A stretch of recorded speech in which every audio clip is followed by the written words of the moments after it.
Hello students, আমি তোমাদের সাথে এই মুহূর্তে যদি পানীয় স্যার কম্পিটিটিভ গুরুত্ব তোমাদের সকলকে স্বাগত জানাই।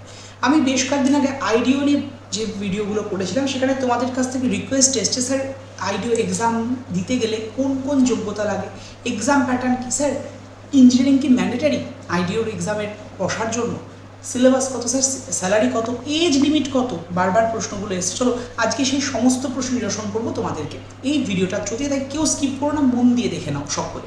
দেখো, আমরা কম্পিটিটিভ গুরুর যারা ফ্যাকাল্টিজ রয়েছে, আমাদের ফ্যাকাল্টি টিম মেন যে লক্ষ্য নিয়ে তোমাদেরকে চলছে সেটা কিন্তু মেন লক্ষ্য কি, learn today and leads tomorrow. এবং সকলকে সবার আগে স্বাগত জানাই কম্পিটিটিভ গুরুতে। আইডিও এক্সাম কিন্তু কন্ডাক্ট করে থাকে, তোমরা সকলে জানো, WBPSC। তো সেই এক্সাম সংক্রান্ত সমস্ত ডিটেলসে যাবো, তার আগে তোমাদের সামনে যেটা চলে এসছে আমাদের কম্পিটিটিভ গুরুর ডেইলি ক্লাস রুটিন। একদম শনি থেকে রবিবার প্রত্যেক দিন ক্লাস চলছে, মানে সোম থেকে রবি প্রতিদিন ক্লাস।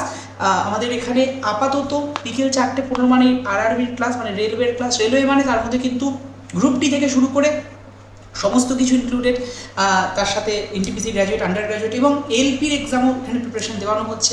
তাছাড়া সকাল 9টার সময় চলছে কিন্তু ডেলি কারেন্ট অ্যাফেয়ার্স, সোম থেকে শনি সকাল 9টা ডেলি কারেন্ট অ্যাফেয়ার্স ক্লাস আমি নিচ্ছি। এবং মঙ্গল, বৃহস্পতি এবং শনিবার WBCS এর জন্য স্পেশাল ক্লাস চলছে রাত্রি 9টায়। ডিটেল টু MCQ আমাদের কিন্তু মূল লক্ষ্য থাকছে সেই ক্লাসগুলোতে। শুধু পলিটির ক্লাসে আমি নিচ্ছি না, জিওগ্রাফি, হিস্ট্রি, স্ট্র্যাটেজি সবই কিন্তু থাকছে, তাই মিস করো না অবশ্যই দেখো। আর আমরা কিন্তু নিটের স্পেশাল ক্লাস শুরু করেছি, যেটা সন্ধ্যে 6টায় আমাদের ডক্টর স্টিম নিচ্ছেন, মঙ্গল এবং শুক্রবার সন্ধ্যে 6টায়। চলো তো লেটস স্টার্ট। আমরা আজকের টপিকে চলে আসি। আজকে যে টপিক সেটা হচ্ছে আইডিও এক্সামের কী কী কোয়ালিফিকেশন। কোয়ালিফিকেশন মানে প্রথমেই যে ব্যাপারটা আছে, স্যার ইঞ্জিনিয়ারিং কি ম্যান্ডেটারি? অনেক জায়গায় দেখেছি স্যার, গুগল করেও দেখতে পেয়েছি ইঞ্জিনিয়ারিং লেখা আছে। হ্যাঁ, ইঞ্জিনিয়ারিং ম্যান্ডেটারি নয়। প্রথমত বলি, গুগলে অবশ্যই লেখা আছে। কি বলা আছে যদি একটু ভালো করে বলে রাখি, তোমরা দেখতে পারবে যে আইডিওর এক্সাম দিতে গেলে তোমার normal graduation is more than enough. ঠিক আছে, normal graduation is more than enough, কোনো মার্কস ভ্যারিয়েশন কিচ্ছু নেই। তুমি নর্মাল গ্র্যাজুয়েট, তুমি পাস গ্র্যাজুয়েট, অনার্স গ্র্যাজুয়েট, তুমি যেভাবে গ্র্যাজুয়েট হয়েছো তোমার গ্র্যাজুয়েশনটাই মানে ম্যান্ডেটারি। ওকে, ইকুইভ্যালেন্ট গ্র্যাজুয়েশন অবশ্যই তুমি আজকে বিটেক করেছো, বিকম করেছো, কি যা কেউ একটা করেছো, ইকুইভ্যালেন্ট গ্র্যাজুয়েশন হলেও তোমার কিন্তু তুমি বসতে পারবে এই এক্সামটায়, মানে গ্র্যাজুয়েশন আর ইকুইভ্যালেন্ট গ্র্যাজুয়েশন। সেকেন্ডলি ইঞ্জিনিয়ারিংয়ে কী বলা আছে দেখো, ইঞ্জিনিয়ারিংয়ের ক্ষেত্রে যারা ডিপ্লোমা করে, একটা সময় যখন জেক্সপো এক্সাম হতো বা যে আমাদের জুনিয়র ইঞ্জিনিয়ার যারা হন ডিপ্লোমা করে, ডিপ্লোমা করে কিন্তু তুমি এক্সামে বসতে পারো। এটা কিন্তু একটা ফেসিলিটিস আছে ইঞ্জিনিয়ারদের ক্ষেত্রে, বাকি আর কোনো ফেসিলিটিস নেই, কোনো মার্কসের ভ্যারিয়েশন বা কিচ্ছু। তুমি বিটেক করেও বসতে পারো, তুমি ডিপ্লোমা করেও বসতে পারো। ডিপ্লোমা মানে জুনিয়র ইঞ্জিনিয়ারিং, এরা বসতে পারে। নর্মাল গ্র্যাজুয়েশন এরা অ্যাপ্লাই করতে পারে, যে কোনো সাবজেক্টের যে কোনো পাস, অনার্স, গ্র্যাজুয়েট কোনো ম্যাটার করে না। দ্বিতীয়ত আদার্স ইকুইভ্যালেন্ট গ্র্যাজুয়েশন সবাই বসতে পারে। আর তৃতীয়ত হচ্ছে যারা আজকে ডিপ্লোমা ইঞ্জিনিয়ার তারাও কিন্তু, মানে জুনিয়র ইঞ্জিনিয়ার যাদেরকে বলা হয়, তারাও কিন্তু এখানে অ্যাপ্লাই করতে পারে। এই ফেসিলিটিসটা দেওয়া রয়েছে জুনিয়র ইঞ্জিনিয়ারদের জন্য। তাছাড়া আর অন্য কোনো ফেসিলিটিস নেই, শুধুমাত্র এক্সামে বসতে পারার বা অ্যাপ্লাই করার সুযোগ। নেক্সট, এজ লিমিট কত? স্যার এজ লিমিট যেটা হয়ে থাকে 21 থেকে 39 বছর বয়স কিন্তু এজ লিমিট হয়ে থাকে। ঠিক আছে, এবার এই আইডিও এক্সামের সংক্রান্ত বিষয়ে হঠাৎ করে বলছি কারণ অনেকের প্রশ্ন আসছে। অনেকে জানো কেন বলছি, কারণ অলরেডি জানো তোমরা, তোমাদের আমি আগের দুটো ভিডিওতে এবং শর্ট ভিডিওতে জানিয়েছিলাম যে, আমি জানাইনি, মানে এটা একদম PSC চেয়ারম্যানের তরফ থেকেই খবর যে খুব শিগগিরই আফটার ভোট আইডিও আসছে। সত্যি বলতে খুব শিগগিরই ব্যাপারটা অনেক দিন ধরে PSC জানাচ্ছে, সেই এক্সপেক্টেই জানানো। 2024-এ শর্ট নোটিফিকেশান চলে আসো, 2024-এর ডিসেম্বর মাসে, মনে করে দেখো, আশা করি মনে আসে। আইডিও, MVI এরকম প্রায় 11টা এক্সামের শর্ট নোটিফিকেশান, যার ফুল লেন্থ নোটিফিকেশান আসবে, কিন্তু ওই OBC কেসে সব আটকে পড়েছিল। তো রিসেন্টলি PSC অভিযান, এবং সেখানে PSC চেয়ারম্যান জানান যে জুন মাসের মিড অফ জুন থেকে আইডিও, MVI এগুলো পরপর কিন্তু নোটিফিকেশান আসতে থাকবে এবং আইডিও হবে, কারণ অনেকটা ভ্যাকেন্সি পড়ে আছে। 2020 সালে লাস্ট এক্সাম হয়, তারপর আর এক্সাম হয়নি। অ্যাকচুয়ালি 2019-এ ডিসেম্বর মাস নাগাদ লাস্ট এক্সাম হয়েছিল, তারপর আর এক্সামই হয়নি। 2021-এর মধ্যে রিক্রুটমেন্ট কমপ্লিট হয়ে যায়। যথেষ্ট স্বচ্ছভাবে রিক্রুটমেন্ট হয়। হ্যাঁ, ভ্যাকেন্সি যদি বলো অনেকটাই কম থাকে। তো অবশ্যই নোটিফিকেশান আসবে জুন, মানে বলতে পারো মিড অফ জুন 2026। ঠিক আছে, নোটিফিকেশান আসতে চলেছে মিড অফ জুন 2026-এ। ঠিক আছে, তো ভ্যাকেন্সি কত দেখো, আইডিওতে তুমি ভেবো না কখনোই 10,000, 5,000, 16,000, 6,000, 5,000 ভ্যাকেন্সি থাকে। জেনারেলি গত বছর ওই 200-250-র মধ্যেই কিন্তু সীমাবদ্ধ থাকে, 150-200-250-র মধ্যে সীমাবদ্ধ থাকে।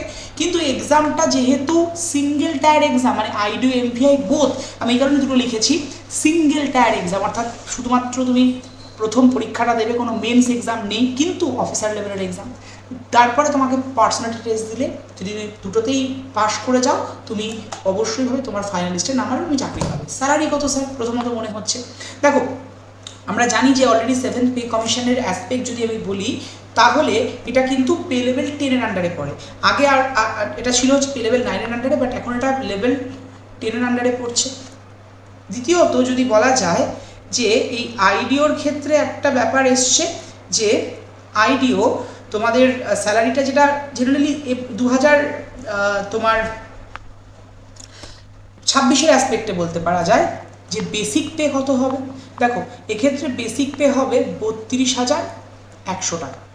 তারপরে ওই ডিএ, এইচআরএ, হ্যান ত্যান এগুলো সব যুক্ত করে এর যে পেটা দাঁড়াবে সেটা কিন্তু দাঁড়াবে তোমার 37,415 অ্যাজ পার 2026। এটা হচ্ছে বেসিক পে। তারপরে ডিএ, হাউস রেন্ট অ্যালাউন্সমেন্ট, এইচআরএ এইগুলো মিলিয়ে তোমার এটা দাঁড়াবে কিন্তু 37,415।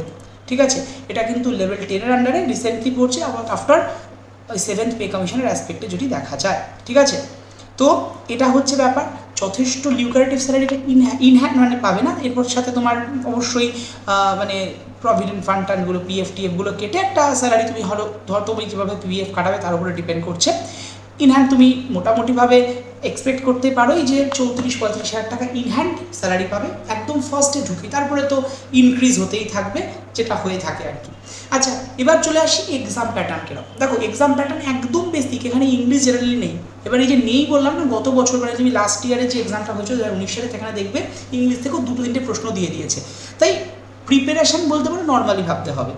এবার জেনারেল স্টাডিজ, তার মধ্যে history, geography, polity, economy, current affair, static, GK এগুলো সবই থাকবে। তার সাথে সায়েন্সের পিসিবি, ফিজিক্স, কেমিস্ট্রি, বায়োলজি এবং টেকনোলজি, কারণ টেক থেকে প্রশ্ন দেওয়ার সম্ভাবনা থাকে যেহেতু এটা ইন্ডাস্ট্রিয়াল ডেভেলপমেন্ট অফিসারের একটা জব।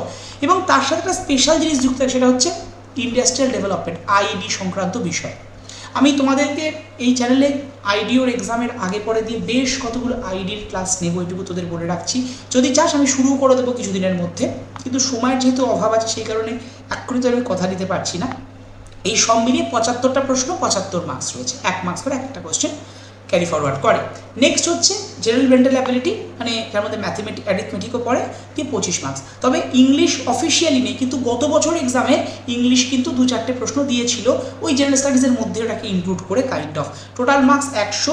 এটার ওপরে কিন্তু তোমাদের বেসিক মানে তোমাদের যে মেরিট লিস্টটা তৈরি হয়, এর সাথে এটা যদি পাস করে যাও, মানে তোমার যে এক্সামটা, সেই ফার্স্ট এক্সামটা তুমি পাস করে যাও, তাহলে তোমার কিন্তু কি আসে না, মেরিট লিস্টে নাম উঠলে তুমি কিন্তু ইন্টারভিউতে অ্যাপিয়ার করতে পারবে। ইন্টারভিউ অ্যাকচুয়ালি বলা উচিত পিটিতে অ্যাপিয়ার করে গেলে তুমি কিন্তু মানে পিটি অ্যাপিয়ার করার পর তুমি যদি ফাইনাল লিস্টে নাও, তুমি জবটা পেয়ে যাবে। This is a procedure. তো দিস ইজ এখানে রয়েছে, যদি দেখো এটা কিন্তু আমাদের আইডিও এক্সামের প্যাটার্নের অ্যাসপেক্টে আমি তোমাদেরকে বলতে পারি। ঠিক আছে, এবার চলে আসি তোমাদেরকে সেকেন্ড যে বিষয়, সেটা কি, সেটা হচ্ছে আমাদের এই আইডিওর প্রিপারেশান নেবে কী করে। এই নিয়ে আমি একটা ভিডিও তোমাদেরকে খুব শীঘ্রই রেডি করে দেবো, চিন্তা করো না। তোমাদের আইডিও সংক্রান্ত সমস্ত তথ্য আশা করি পেয়ে গেছো, কী এক্সাম প্যাটার্ন, কী এজ, কী স্যালারি স্ট্রাকচার থাকে, এই সমস্ত কিছু। এরপর আমি তোমাদের কথা দিচ্ছি আরও একটা ভিডিও আসবে যেখানে আগের বছরের কাট অফ থেকে শুরু করে প্রিপারেশন স্ট্র্যাটেজি কীভাবে নেবে, কারণ যেহেতু এখানে ইন্ডাস্ট্রি ডেভেলপমেন্ট থাকে বা আদার্স কিছু জিনিসপত্র একটু জোর দিতে হয়, সেগুলো কীভাবে এগোবে সমস্ত নিয়ে আমি তোমাদেরকে জানিয়ে দেবো, চিন্তা করো না। তাই অবশ্যই আমাদের চ্যানেলের সাথে জুড়ে যাও যারা যারা এখনও জোরোনি। আর হ্যাঁ, এই আইডিও সংক্রান্ত তথ্যের জন্য তোমরা আমাদের হোয়াটসঅ্যাপ গ্রুপ জয়েন করতে পারো। হোয়াটসঅ্যাপ গ্রুপ নাম্বারটা একবার লিখে নিতে পারো, 8927673858। আমি অবশ্যই তোমাদেরকে এই ভিডিও মানে পেজটার শেষে দেখিয়ে দেবো। আর আমাদের টেলিগ্রাম চ্যানেলে তোমরা জয়েন হয়ে যাও। টেলিগ্রাম চ্যানেলে কিন্তু প্রতিদিন ডেলি কুইজ যাচ্ছে, আমাদের যে ক্লাস চলছে তার ক্লাস পিডিএফ সম্পূর্ণ ফ্রিতে এই টেলিগ্রাম চ্যানেলে যাচ্ছে। তাই স্ক্যান করে জয়েন হয়ে যাও, অথবা তোমরা সার্চ করে নিতে পারো টেলিগ্রাম চ্যানেল হিসেবে কম্পিটিটিভ গুরু, এই অ্যাসপেক্টে সার্চ করে নেবে, পেয়ে যাবে টেলিগ্রাম চ্যানেল। ঠিক আছে, আর তোমরা আমাদের ইনস্টাগ্রাম অ্যান্ড ফেসবুককেও ফলো করে নিতে ভুলো না। আর যারা যারা WBCS এর প্রিপারেশন নিচ্ছ বা ভাবছো যে আইডিওরও তোমরা ব্যাচ চাও, তাহলে অবশ্যই জানিও আমাদের কিন্তু পুরো অ্যাপ রয়েছে, অ্যাপ বেসড ক্লাস, মানে প্রতিটা ক্লাসের রেকর্ডিং থাকে, লাইভ ক্লাসের। WBCS এর ক্লাস প্রিলিমস মেন্স একসাথে হচ্ছে, যেটা চাণক্য ব্যাচ নাম। এখানে আমাদের ব্যাচের জিনিসটা আমরা এভাবে রেডি করেছি, উইকলি মক টেস্ট থাকবে, মান্থলি একটা মেগা মক টেস্ট থাকবে, মান্থলি অ্যাসেসমেন্ট টেস্ট থাকবে। শুধু টেস্ট নিয়ে নয়, আমাদের ব্যাচে এনরোল করলে আলাদা করে কোনো বই নেওয়ার প্রয়োজনই নেই, কারণ আমরা ইবুকস তোমাদেরকে দিয়ে দিই এবং সেটা ডাউনলোডেবল। অনেক প্ল্যাটফর্মে ইবুক ডাউনলোড করা যায়, আমাদের প্ল্যাটফর্মে ইবুক তোমরা ডাউনলোড করতে পারবে। এবং ইবুকস মানে নট অনলি পিডিএফ, এটা টোটাল বই, আলাদা করে কোনো বই নিতে হবে না। আমি যদি WBCSও বলো আলাদা আলাদা, মানে এক্সামের জন্য আলাদা আলাদাভাবেই আমাদের ইবুকস কিন্তু রেডি হচ্ছে। এবং WBCS এর ব্যাচে আমরা প্রত্যেক মানে উইকলি তো তোমাদের কারেন্ট অ্যাফেয়ার্স যাচ্ছে, আর মান্থলি একটা স্পেশাল ম্যাগাজিনও প্রোভাইড করা হচ্ছে current affairs base. Total preparation থাকছে, টোটাল ফ্যাকাল্টি টিম আছে, যেটা বলতে পারো আমি তো পড়াচ্ছি, আর মানে ওয়েস্ট বেঙ্গলের বেস্ট ফ্যাকাল্টি টিম তোমাদের জন্য রেডি করেছি। যারা অনলাইনে অ্যাডমিশন নিতে চাইছে তারা অবশ্যই এই নাম্বারে কল করে নেবে। স্যার ফি স্ট্রাকচার কেমন আছে, দেখো WBCS হোক বা রেল বা যদি আইডিওর ব্যাচও আসে, তোমাদের কথা দিচ্ছি, এটা আমাদের প্ল্যাটফর্ম, সেটা তোমাদের কথা দিচ্ছি, এই সমস্ত ক্ষেত্রেই মান্থলি ফি স্ট্রাকচারই থাকবে। WBCS এর টোটাল 12 মান্থ কোর্স ডিউরেশন রয়েছে। মান্থলি ফিস কত? 599। এটা অ্যাডমিশনের সময় অ্যাডমিশন ফিস সেম, আলাদা কোনো অ্যাডমিশন ফিস নেই। এটাই অ্যাডমিশন ফিস দিয়ে তুমি অ্যাডমিশন হবে, সেই সময়তে কোনো মান্থলি ফিস দিতে হবে না। যখন তুমি মানে আবার প্রত্যেক মাসের 4 তারিখে তোমাকে মান্থলি ফিসটা পে করতে হবে। তুমি আজকে অ্যাডমিশন হলে তোমাকে শুধু অ্যাডমিশন ফিস দিয়ে অ্যাডমিশন হতে হবে, প্রত্যেক মাসের 4 তারিখে তোমার মধ্যে মান্থলি ফিসটা দিয়ে দিতে হবে। অ্যাডমিশনের সময় অ্যাডমিশন ফিস প্লাস মান্থলি ফিস দেওয়ার কোনো প্রয়োজন নেই, শুধু অ্যাডমিশন ফিসে তুমি অ্যাডমিশন হবে। তবে হ্যাঁ, অ্যাডমিশন নেওয়ার জন্য এই নাম্বারে কল করে নাও, 8927673858, ওকে। আর তোমরা যদি আইডিওর ব্যাচও চাও তাহলে অবশ্যই কমেন্ট বক্সে কমেন্ট করে জানাও। আচ্ছা স্যার, কৃষ্ণনগর বীরনগর কী লেখা স্যার? অ্যাকচুয়ালি আমাদের অনলাইনের পাশাপাশি অফলাইন ব্যাচ কিন্তু রয়েছে নদীয়ার কৃষ্ণনগর শহরে, বীরনগর শহরে, এবং তোমাদের এখানে একটা জিনিস লেখা ছিল নবদ্বীপে। নবদ্বীপ মানে চৈতন্য মহাপ্রভুর শহর, এখানেও কিন্তু আমাদের অফলাইন ব্যাচ রয়েছে। অফলাইনের ফিস কত স্যার? সেম, ওখানেও মান্থলি ফিস এবং অ্যাডমিশন ফিস এবং ফিস আমি তোমাদের বলতে পারি অফলাইন মানে অনেক কত বড় হাজার, মানে তোমার 10,000, 15,000, 20,000 কোনো নয়, একদম মান্থলি ফিস, এবং সেটা 700-800-র মধ্যেই থাকে প্রত্যেক মাসে, 800-রও কম থাকে। কত এক একটা ব্যাচের এক একটা মান্থলি ফিস। তবে যা রাখা হয় অনলাইনেও যেমন অফলাইনেও তেমন মান্থলি ফিস, মান্থলি ফিস স্ট্রাকচার, এবং অবশ্যই সেটা 700 থেকে মানে 700-র বেশি নয়, এটুকু তোদেরকে আমি অ্যাসিওর করছি। তো এটাই থাকবে। তোরা যারা যারা অ্যাডমিশন নিতে চাইছিস অবশ্যই আমাদের যে ফোন নাম্বার দেওয়া আছে সেখানে ফোন করে কল করে নিস। Offline online both available. Offline হিসেবে কৃষ্ণনগর, বীরনগর এবং নবদ্বীপে রয়েছে। নবদ্বীপে আমাদের ক্লাস শুরু হতে চলেছে অ্যাকচুয়ালি এই এপ্রিল মাসের একদম ফার্স্ট উইকে। যারা যারা চাইছো অবশ্যই এনরোল করে নিও বা ফোন কল করে নিয়ে তোমাদের নামটাকে নথিভুক্ত করে নিও, কারণ অনেকে অলরেডি এনরোল করাচ্ছে নাম দিয়ে। জাস্ট এনরোলের জন্য কোনো পয়সা লাগবে না, তোর নাম দিয়ে তোমার জিজ্ঞাসা মানে ফোন করে নেবে এই নাম্বারে, অথবা হোয়াটসঅ্যাপও করে নিতে পারো এই নাম্বারে উইথ তোমার নাম এবং কোন জায়গাকার। অফলাইন বলে যদি কৃষ্ণনগর তাহলে কৃষ্ণনগর লেখো, যদি অফলাইন বীরনগর তাহলে বীরনগর লেখো, যদি নবদ্বীপ তাহলে নবদ্বীপ লিখে দাও, অফলাইন মেনশন করে দিও, তোমার নামটা এনরোল করা হয়ে যাবে। আমাদের ব্যাচটা শুরু হওয়ার সাথে সাথে তোমাদের কাছে কিন্তু ফোন চলে যাবে, তোমরা তোমাদের চয়েস মতো টাইম স্লটে এনরোল করে নেবে, ঠিক আছে? আমাদের টিম তোমাকে যোগাযোগ করে নেবে। আর তোমাদেরকে চাইলে কি আমাদের হোয়াটসঅ্যাপ নাম্বার এটা, তো অবশ্যই তোমরা হোয়াটসঅ্যাপ করে নিও। যদি আমাদের গ্রুপগুলোয় জয়েন হতে চাও, গ্রুপে কিন্তু PDF যাচ্ছে, তোমাদের বললাম টেলিগ্রাম গ্রুপে জয়েন হচ্ছে, হোয়াটসঅ্যাপ গ্রুপে যাচ্ছে। বেস্ট অফ লাক, দেখা হচ্ছে তোমাদের সাথে নেক্সট দিন এরকমই একটা ইম্পর্টেন্ট ভিডিও নিয়ে। আর আইডিওর জন্য স্পেশাল ক্লাস চাইলে অবশ্যই জানাতে ভুলে যেও না। বেস্ট অফ লাক তো।